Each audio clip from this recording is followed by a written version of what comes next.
community-led monitoring. What does that mean? This is a form of community research where communities identify the issues that matter most to them, develop indicators, collect evidence on a recurring basis, not just a one-time snapshot, and bring that information back to a group of decision makers to solve problems together. Recipients of care, so people who would be going to this clinic anyway and accessing HIV testing services or accessing TB screening, are then the watchers of the service provision. So they are empowered to go into the facility, collect data, both quantitative and qualitative, look at that data and see how the service provision is going. Then they can use that data to give feedback to the health facility, to the community, so people can understand how things are functioning in the place they live and about the things they care about. And at a higher level, they can also provide that feedback to policymakers and decision makers at district, provincial, and even national level to try to influence more broadly structural policy changes.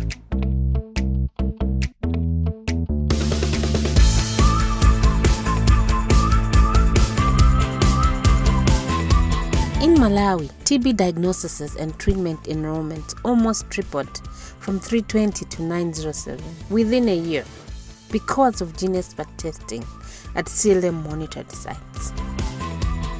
In South Africa, during an 18-month period at CLM sites, tuberculosis medicine stockouts dropped from 120 days to just 6 days. At the same sites, viral load suppression rates increased from 48 to 77% over 12 months. In West Africa, community treatment literacy increased viral load testing, which doubled the number of tests conducted in a year.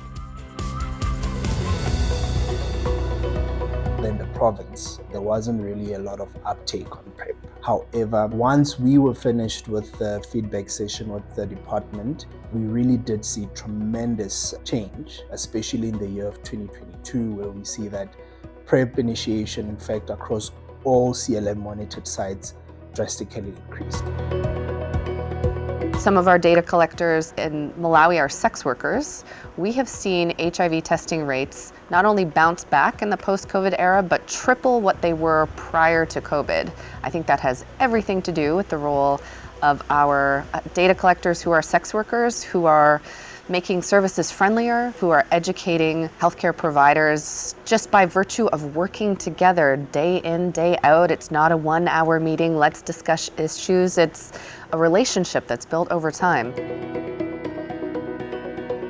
When CLM was introduced, they were skeptical from the government side. They were looking at us as fault finders. But when we started implementing and providing feedback on the data that we have collected, even the government, the facilities where we are working, they are now able to understand that CLM is not a fault-finding tool, but it's a fact-finding mechanism because it is also helping them on how they can improve service delivery. Using the ITPC model, these 4 guiding principles are key in ensuring that a community member is involved at all levels.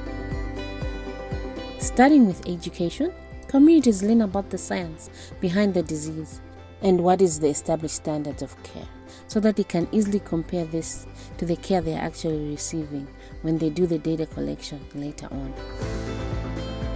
Then communities collect evidence. They document their experiences accessing health services, compile the information, identify the trends and problems, but also what is working well.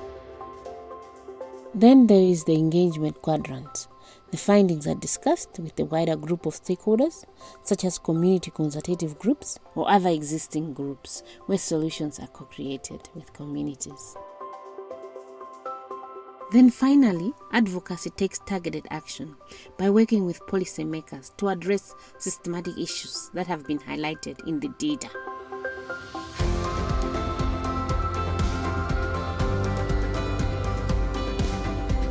Department of Health actually acknowledged the CLM findings. And I think we can really attest that to spending a lot of time during the inception phase, showing the department which indicators are we using, and them also contributing to make the data sharing a bit easier. When they could see that this is really a service improvement mechanism, that's where we really got the buy-in. And I think in time, that's where we also got the ownership as well, to know that this is a community program. However, it's also benefiting us as a health structure. So we have to really support it and also show that it's our program as well. If you have less money, you need to know where to put that money. And you want to be able to have small investments with big impact. And communities would be the key to figuring out where to invest your funds. The people who are most affected by a disease or a particular issue should be the ones to be able to say, these are the interventions, here's where you need to invest, here are the ideas and innovations happening that you should scale. The lived experiences of communities and the fact that they bring so much to the table is just as valid. And we can no longer just ignore that. CLM works, CLM is important, CLM should continue.